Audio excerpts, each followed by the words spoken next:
Hello friends, welcome to my channel science with Laxmikant.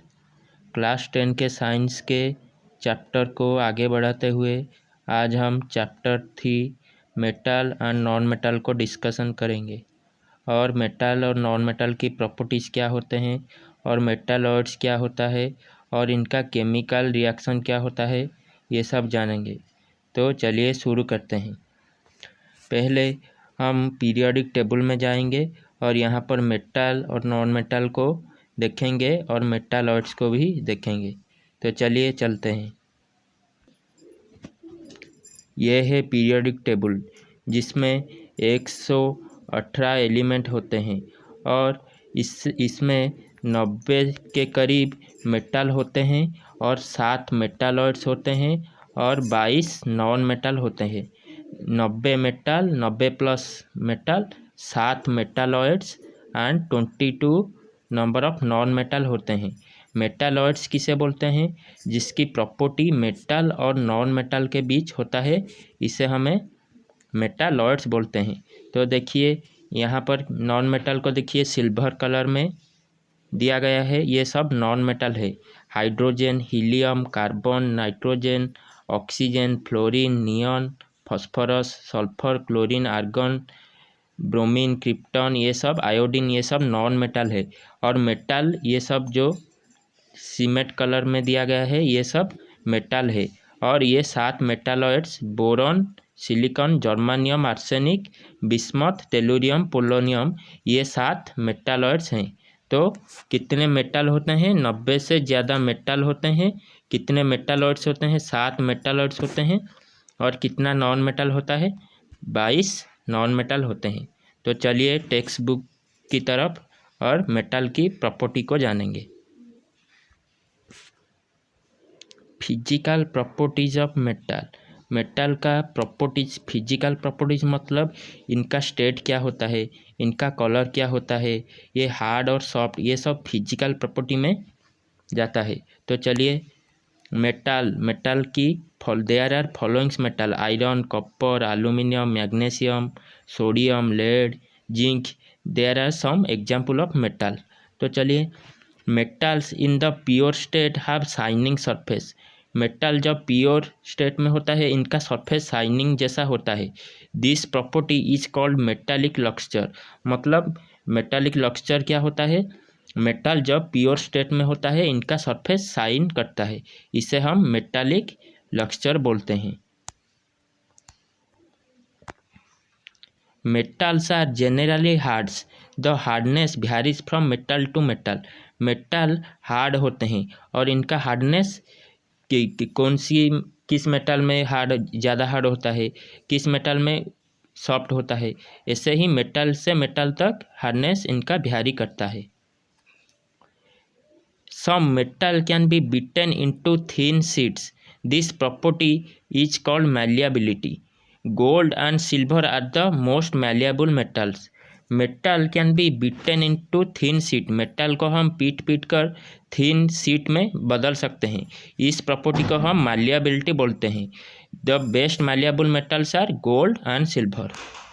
हम ये जानते हैं कि 1 ग्राम गोल्ड से 2 किलोमीटर लेंथ का एक तार बनाया जा सकता है।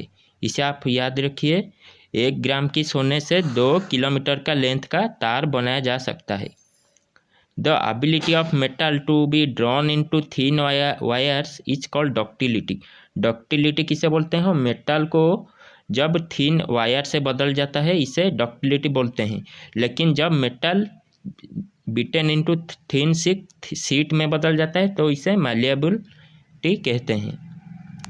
Gold is the most ductile metal.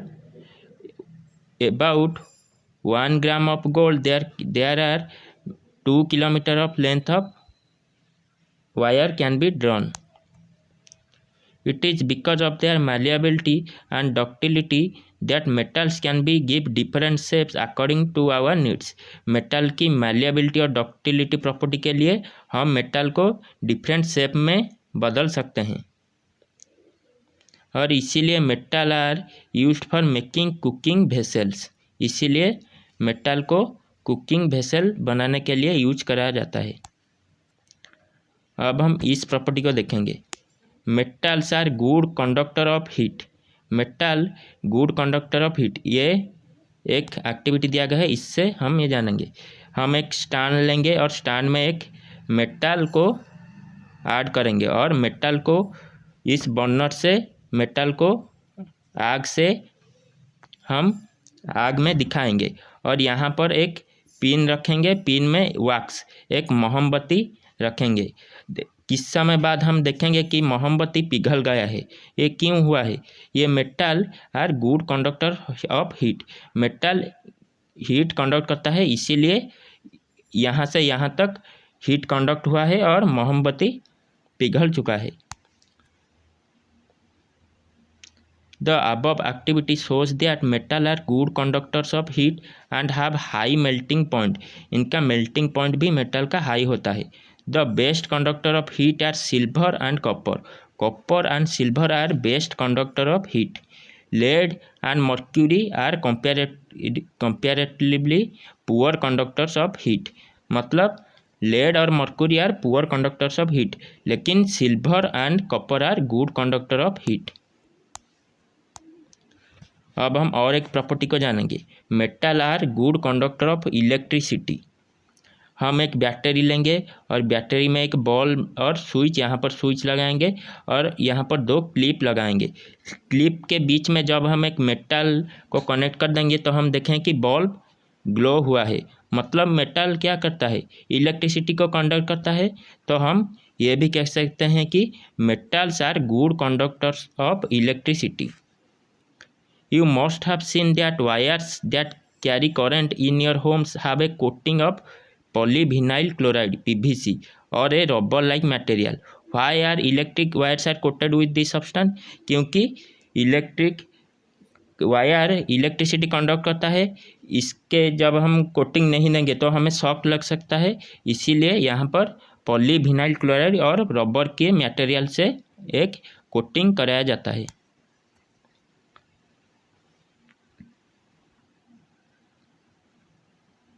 The metal that produce a sound on striking a hard surface are said to be sonorous।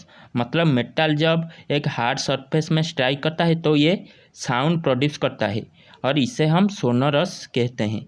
जो मेटल साउंड प्रोड्यूस करता है इसे हम सोनरस कहते हैं। तो हम कौन कौन प्रॉपर्टी को समझे हैं? Metals are good conductor of heat. Good conductor of heat electricity का भी गुड कंडक्टर होता है। और metal are malleable and ductile होता है। मैलिएबल एंड डक्टाइल होता है ये। और मेटल्स आर सोनोरस होता है। सोनोरस होता है मतलब मेटल साउंड प्रोड्यूस करता है। ये सब प्रॉपर्टी को हम समझ चुके हैं। चलिए आगे बढ़ते हैं और नॉन मेटल को समझते हैं। Non metals are carbon, sulphur, iodine, oxygen, hydrogen etcetera are non metal. कितना नॉन मेटल होता है पीरियोडिक टेबल में? 22 नॉन मेटल होता है। नॉन मेटल का प्रॉपर्टीज मेटल का ऑपोजिट होता है। Non metals are either solid or gases except bromine which is a liquid. मतलब एग्जाम में पूछा जाएगा कि कौन सा नॉन मेटल रूम टेम्परेचर में लिक्विड होता है, तो हमारा आंसर होगा ब्रोमीन। और मेटल्स आर सॉलिड स्टेट में पाया जाता है, लेकिन नॉन मेटल आर सॉलिड और गैसियस स्टेट में पाया जाता है। तो चलिए नॉन मेटल की प्रॉपर्टीज को डिस्कशन करेंगे। नॉन मेटल का सरफेस क्या होता है? आइदर सॉलिड होता है और गैसियस होता है except bromine. Hardness, non metal are less hardness than metal. Malleability and ductility, non metal malleability नहीं होता है, डक्टाइल भी नहीं होता है। Conducts of electricity, non metal electricity conduct नहीं करता है।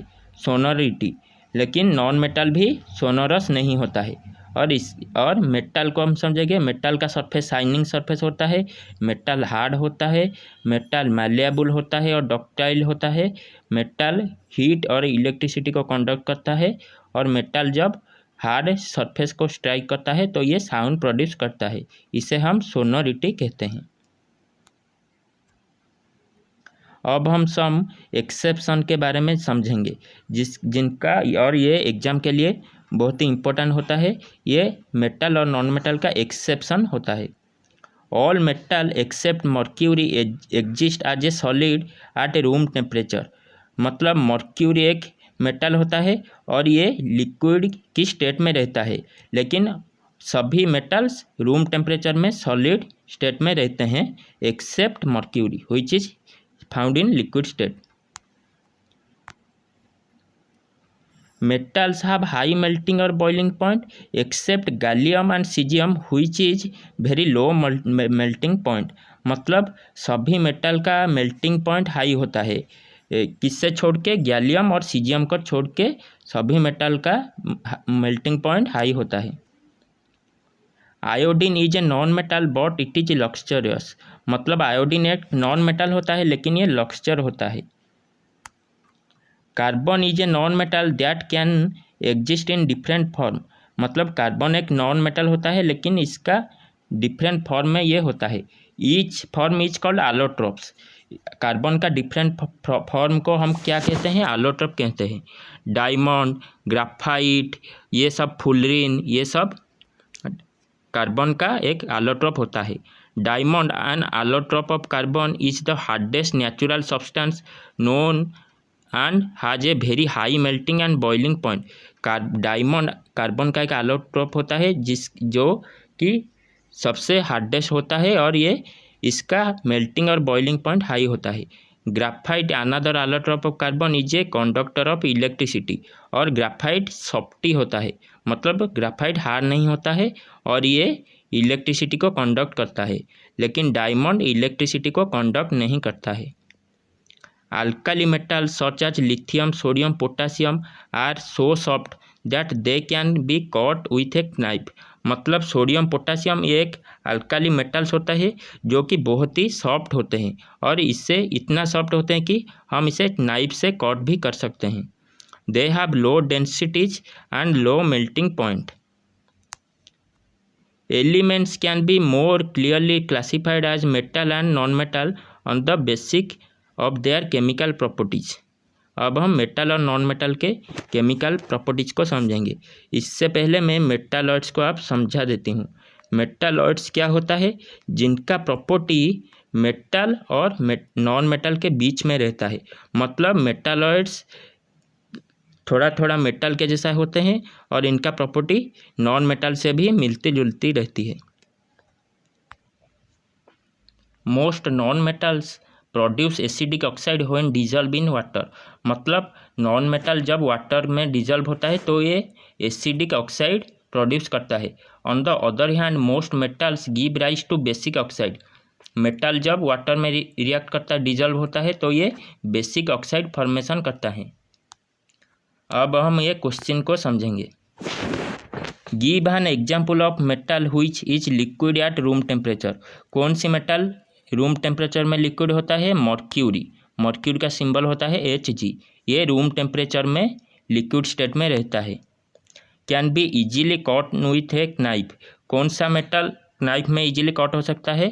सोडियम और पोटासियम, ये नाइफ में कट हो सकता है easily. Is best conductor of heat. कौन सा बेस्ट कंडक्टर ऑफ हीट होता है? सिल्वर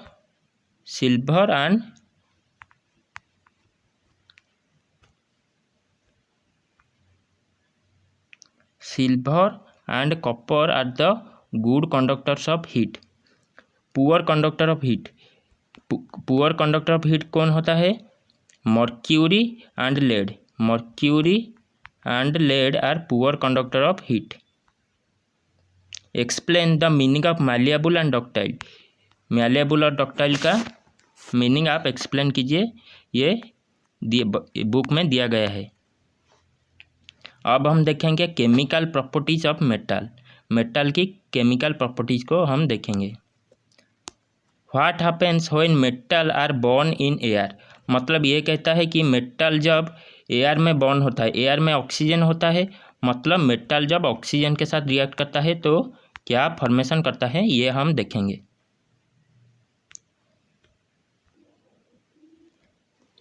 मेटल ऑक्सीजन के साथ कंबाइन होकर मेटल ऑक्साइड फॉर्मेशन करते हैं। Metal plus oxygen gives rise metal oxide, मतलब जब हम मेटल को एयर में बॉर्न करेंगे तो ये मेटल ऑक्साइड फॉर्मेशन करेगा। For example, when copper is heated in air it combines with oxygen to form copper 2 oxide. यहाँ पर कॉपर 2 मतलब ये कॉपर का वैलेंसी 2 होता है। कॉपर ऑक्साइड फॉर्मेशन करता है which is A black colour का ऑक्साइड होता है। मतलब कॉपर ऑक्सीजन के साथ मिलकर कॉपर ऑक्साइड फॉर्मेशन करता है।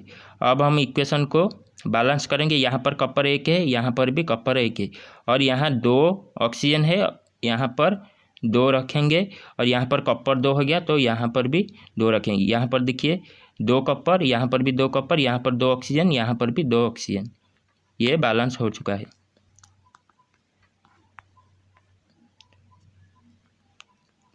Two copper plus oxygen gives rise copper 2 oxide. Copper 2 मतलब कॉपर का वैलेंसी 2 होता है। Similarly aluminium forms aluminium oxide. Aluminium reacts with oxygen to form aluminium oxide. मतलब यह है एल्यूमिनियम, एक minute, aluminium reacts with oxygen to form aluminium oxide Al2O3। इसको हम बैलेंस करेंगे। यहाँ पर 2 एल्यूमिनियम, यहाँ पर 2 रखेंगे, यहाँ पर 3 ऑक्सीजन, यहाँ पर 3 ऐड करेंगे, 6 ऑक्सीजन हो गया, और यहाँ पर 2, और यहाँ पर 4। तो देखिए यहाँ पर 4 एल्यूमिनियम, यहाँ पर भी 4, यहाँ पर 6 ऑक्सीजन, यहाँ पर भी 6 ऑक्सीजन। ये बैलेंस हो चुका है।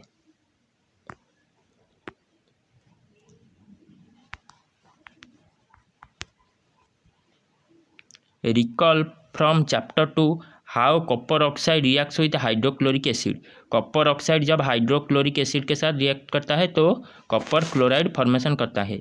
We have learn that metal oxide are basic in nature but some metal oxides such as aluminum oxide, zinc oxide show both acidic as well as basic behavior.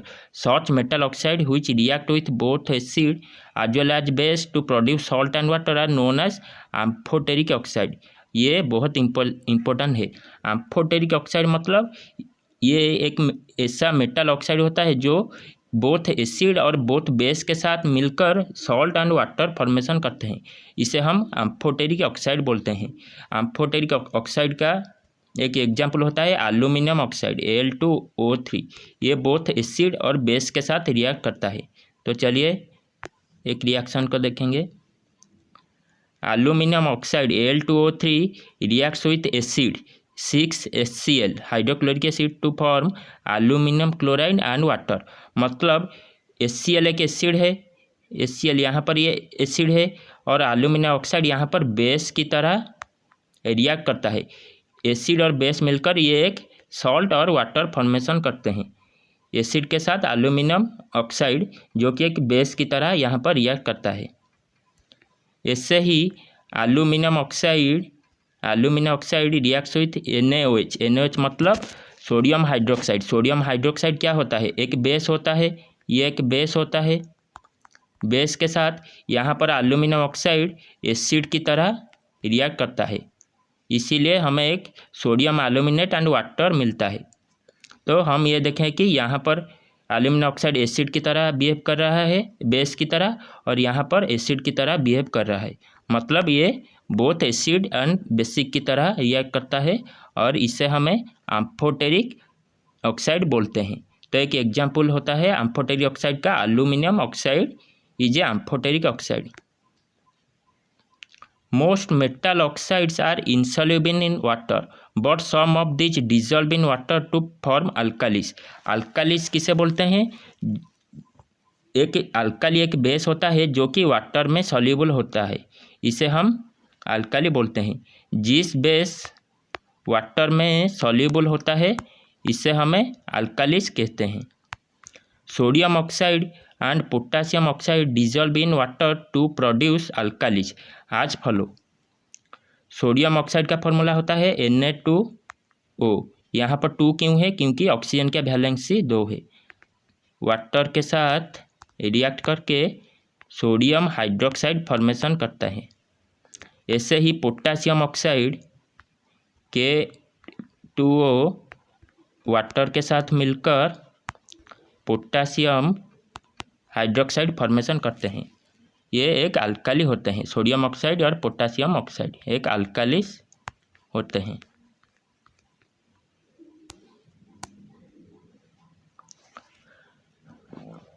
All metals do not react with oxygen at the same rate. Different metals show different reactivities towards oxygen. मतलब oxygen के साथ हर metal same rate में react नहीं करता है। Different metals show different reactivity towards oxygen. Metals such as potassium and sodium react vigorously that they catch fire if kept in open। मतलब sodium and potassium इसको जब हम खुला छोड़ देंगे एटमॉस्फेयर में तो ये ऑक्सीजन के साथ बहुत ही रिएक्टिव के साथ रिएक्शन करता है और ये ऐसा रिएक्ट करता है कि ये फायर को कैच कर सकता है। तो इसीलिए हम इसे केरोसिन में डुबो कर रखते हैं। Hence to protect them and to prevent accidental fire they are kept immerse in kerosene oil. तो सोडियम और पोटेशियम को हम किसमें डुबो कर रखते हैं? इसे हम केरोसिन में डुबो कर रखते हैं, क्योंकि ये पोटेशियम और सोडियम बहुत ही ज़्यादा रिएक्टिव होता है और ऑक्सीजन के साथ मिलकर ये फायर को कैच कर सकते हैं। At ordinary temperature, the surface of metals such as magnesium, aluminum, zinc, lead are covered with a thin layer of oxide. The protective oxide layer prevents the metal from further oxidation। मतलब ये एक metal है, इसको जब हम खुला छोड़ देंगे तो एटमॉस्फेयर में जो ऑक्सीजन है ये मेटल ऑक्सीजन के साथ रिएक्ट करके एक layer thin layer coated formation कर देगा। तो करने से ये जो मेटल ऊपर मेटल यहाँ पर लॉस हो चुका है, ऑक्साइड फॉर्मेशन करते हैं, लेकिन अंदर का जो मेटल होता है ये फर्दर ऑक्सीडेशन नहीं होता है। इससे ये जो लेयर होता है ये इसे एक प्रोटेक्टिव ऑक्साइड लेयर की तरह काम करता है। इससे अंदर का जो मेटल होता है ये प्योर होता है, लेकिन ऊपर का जो ये होता है ये इम्प्योर होता है और ये ऑक्सीडेशन फर्दर ऑक्सीडेशन नहीं होता है। The protective oxide layer prevents the metal from further oxidation. Iron does not burn on heating but iron filings burn vigorously when springed in the flame of burner। मतलब ये कहता है कि iron oxygen के साथ ऐसे ही रिएक्ट नहीं करता है, लेकिन आयरन का पाउडर फॉर्म जब हम फ्लेम में फेंकेंगे तो ये vigorously रिएक्ट करता है। Copper does not burn but the hot metal is coated with A black colour layer of copper 2 oxide. Silver and gold do not react with oxygen even at high temperature. कौन सा metal oxygen के साथ नहीं react करता है? ये silver और gold, ये दोनों ऑक्सीजन के साथ रिएक्ट नहीं करते हैं। Anodizing is a process of forming a thick oxide layer of aluminium। Anodising क्या होता है? ये एल्यूमिनियम में एक थिक ऑक्साइड लेयर का फॉर्मेशन को हम एनोडाइजिंग कहते हैं। Aluminium develops a thin oxide layer when expose to air.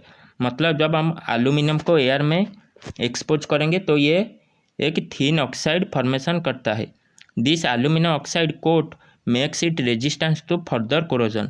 मतलब जब एल्यूमिनियम में एक बार थिन ऑक्साइड लेयर फॉर्मेशन हो जाएगा, इससे अब फर्दर कोरोजन नहीं होगा। मतलब ऊपर का एल्यूमिनियम लेयर इम्प्योर रहेगा, लेकिन अंदर का एल्यूमिनियम प्योरेस्ट फॉर्म में रहेगा। The resistance can be improve further by making the oxide layer thicker. During anodising a clean aluminium article is made the anode and the electrolysed with dilute sulphuric acid. The oxygen gas evolved at the anode reacts with aluminum to make a thicker protective oxide layer।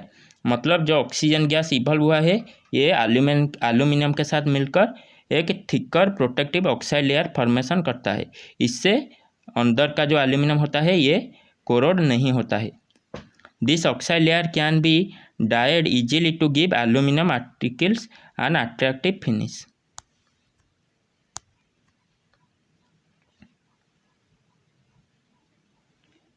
Sodium is the most reactive of the samples of metal taken here. The reaction of magnesium is very less vigorous, implying that it is not as reactive as sodium. मतलब sodium most reactive होता है और magnesium इससे कम reactive होता है. But burning in oxygen does not help us to decide about the reactivity of zinc, iron, copper और lead. तो चलिए अब हम देखेंगे मेटल वाटर के साथ कैसा रिएक्ट करता है.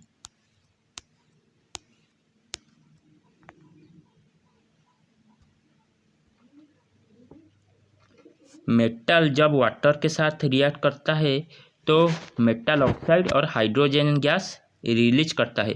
तो मेटल जब वाटर के साथ रिएक्ट करता है तो मेटल ऑक्साइड और कौन सी गैस, हाइड्रोजन गैस रिलीज करता है. तो चलिए एक एग्जाम्पल से हम इसे समझेंगे. Metals reacts with water and produce a metal oxide and hydrogen gas. Metal oxide that are soluble in water dissolve in it to further form metal hydroxide. मतलब metal oxide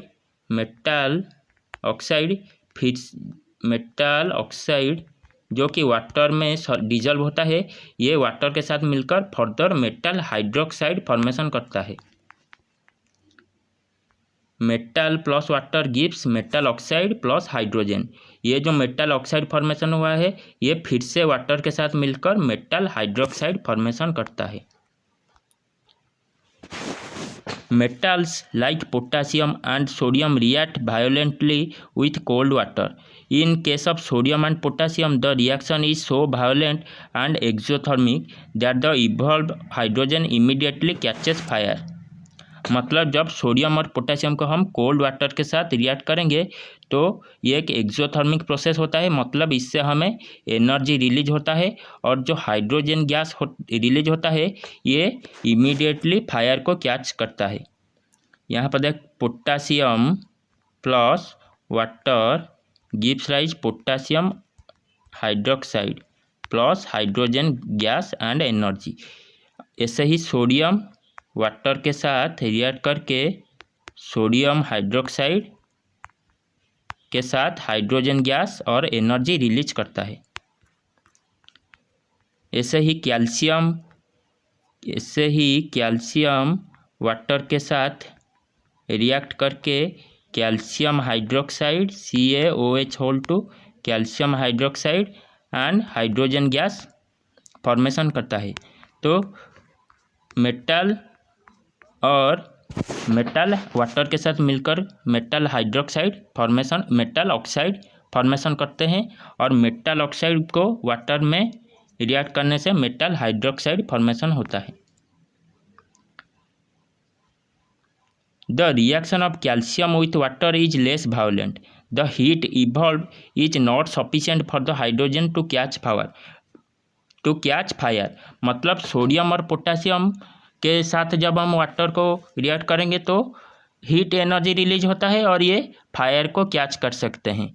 लेकिन कैल्शियम के साथ जब हम वाटर को react करेंगे तो जो हीट इवॉल्व होगा ये इतना ज़्यादा सफिशिएंट नहीं होता है टू कैच फायर. मतलब ये लेस रिएक्टिव होते हैं कैल्शियम वाटर के साथ. Calcium start floating because the bubbles of hydrogen gas form stick on the surface of metal. मतलब जब हम कैल्शियम को वाटर के साथ रिएक्ट करेंगे तो जो हाइड्रोजन गैस फॉर्मेशन होगा ये कैल्शियम को फ्लोट करने में मदद करेगा क्योंकि हाइड्रोजन गैस इतना ज़्यादा विगोरियस नहीं होता है और ये फायर को कैच नहीं कर सकता है. Magnesium does not react with cold water. It reacts with hot water to form magnesium hydroxide and hydrogen. मतलब मैग्नीशियम कोल्ड वाटर के साथ रिएक्ट नहीं करता है, ये हॉट वाटर के साथ रिएक्ट करके मैग्नीशियम हाइड्रोक्साइड के साथ हाइड्रोजन गैस फॉर्मेशन करता है. It also start floating due to the bubbles of hydrogen gas sticking to its surface. Calcium की तरह मैग्नीशियम भी फ्लोटिंग करना स्टार्ट कर देता है क्योंकि मैग्नीशियम की सरफेस में हाइड्रोजन का बबल फॉर्मेशन होता है। Metals like aluminum, iron and zinc do not react either with cold or hot water, but they react with steam to form metal oxide and hydrogen. Aluminum और iron ये दोनों cold water और hot water के साथ react नहीं करते हैं, ये स्टीम के साथ रिएक्ट करके metal oxide and hydrogen gas formation करते हैं। तो एल्यूमिनियम वाटर के साथ, यहाँ वाटर गैस की फॉर्म में मतलब स्टीम में के फॉर्म रिएक्ट करके एल्यूमिनियम ऑक्साइड और हाइड्रोजन गैस फॉर्मेशन करते हैं। ऐसे ही आयरन वाटर स्टीम मतलब गैस की फॉर्म में रिएक्ट करके आयरन ऑक्साइड Fe3O4 और हाइड्रोजन गैस रिएक्ट करता है। तो हम इससे क्या क्या समझे? Iron and aluminium reacts with steam, calcium reacts with water less violent, और potassium sodium react with water in very reactive होते हैं, और मेटल वाटर के साथ रिएक्ट करके मेटल ऑक्साइड फॉर्मेशन करता है और हाइड्रोजन गैस इवॉल्व होता है। और जब मेटल ऑक्साइड को हम फर्दर वाटर में ऐड करेंगे तो ये मेटल हाइड्रोक्साइड फॉर्मेशन करेगा। तो sodium and potassium react with cold water, calcium reacts with also cold water, and magnesium reacts with hot water, और aluminium iron zinc react with steam water. Metals such as lead, copper, silver and gold do not react with water at all, मतलब lead, copper, silver, gold ये सब water में react नहीं करते हैं। What happens when metal reacts with acid, मतलब acid के साथ जब मेटल रिएक्ट करता है तो हमें क्या मिलेगा, हम ये समझेंगे। मेटल जब एसिड के साथ रिएक्ट करेगा तो हमें एक सॉल्ट के साथ हाइड्रोजन गैस फॉर्मेशन होगा। मतलब मेटल जब एसिड के साथ रिएक्ट करेगा तो हमें क्या मिलेगा, सॉल्ट एंड हाइड्रोजन गैस मिलेगा। तो चलिए एक एग्जांपल देखते हैं। Metal plus dilute acid gives salt and hydrogen.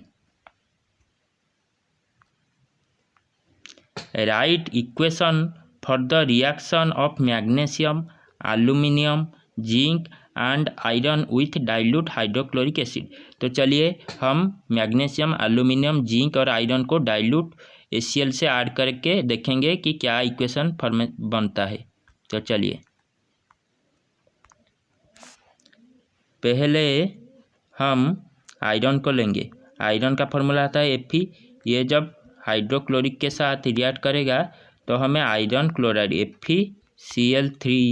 FeCl3 के साथ हाइड्रोजन गैस फॉर्मेशन होगा। Fe plus HCl gives rise Fe ferric chloride plus hydrogen gas. ऐसे ही जिंक जब हाइड्रोक्लोरिक एसिड के साथ रिएक्ट करेगा तो हमें जिंक क्लोराइड ZnCl3 के साथ हाइड्रोजन गैस फॉर्मेशन होगा। और क्या एग्जाम्पल दिया था, कॉपर, एक मिनट, और क्या एग्जाम्पल दिया था, magnesium and iron, magnesium and aluminium. Magnesium hydrochloric के साथ मिलकर मैग्नीशियम क्लोराइड MgCl2 के साथ हाइड्रोजन गैस फॉर्मेशन करेगा। और एल्यूमिनियम हाइड्रोक्लोरिक एसिड के साथ मिलकर aluminium chloride AlCl3 and hydrogen gas formation करेगा। तो चलिए आगे बढ़ते हैं। Hydrogen gas is not evolve when a metal reacts with nitric acid, मतलब जब मेटल हाइड्रोक्लोरिक एसिड के साथ रिएक्ट करता है तो हाइड्रोजन गैस फॉर्मेशन करता है, लेकिन नाइट्रिक एसिड के साथ मेटल कोई हाइड्रोजन गैस इवॉल्व नहीं करता है। It is because HNO3 nitric acid is a stronger oxidizing agent. It oxidizes the hydrogen gas produced to water and itself get reduced to any of the nitrogen oxide N2O, NO और NO2। मतलब ये कहता है कि nitric acid एक oxidising agent होता है।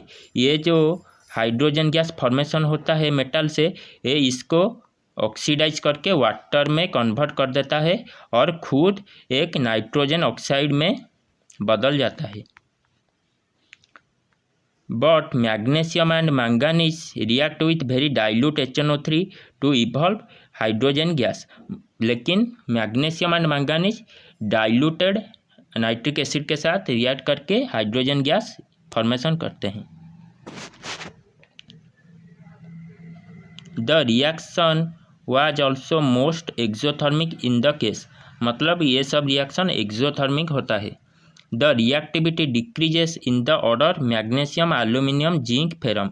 मतलब मैग्नीशियम सबसे ज़्यादा रिएक्टिव होता है, इससे एल्यूमिनियम इससे कम और इससे कम जिंक, और लास्ट में आयरन सबसे ज़्यादा कम रिएक्टिव होता है। In the case of copper no bubbles were seen and the temperature also remain unchanged. This shows that copper does not react with dilute HCl। मतलब कॉपर HCl के साथ रिएक्ट नहीं करता है।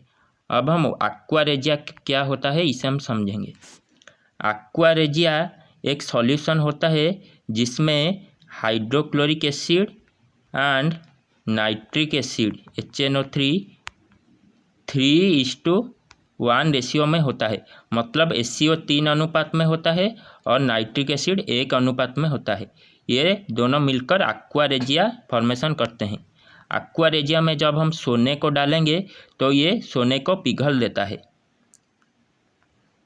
Aqua regia Latin name royal water is a freshly prepared mixture of concentrated hydrochloric acid and concentrated nitric acid in the ratio 3:1। It can dissolve gold even though neither of these acid can do so alone. Aqua regia is highly corrosive fuming liquid. It is one of the few reagent that is able to dissolve gold and platinum। मतलब aqua regia gold और platinum को ये dissolve कर देता है। तो चलिए आज के लिए इतना ही। नेक्स्ट क्लास में हम मेटल और अदर मेटल सॉल्ट के बारे में डिस्कशन करेंगे। तो आज के लिए इतना ही। जय हिंद, जय भारत।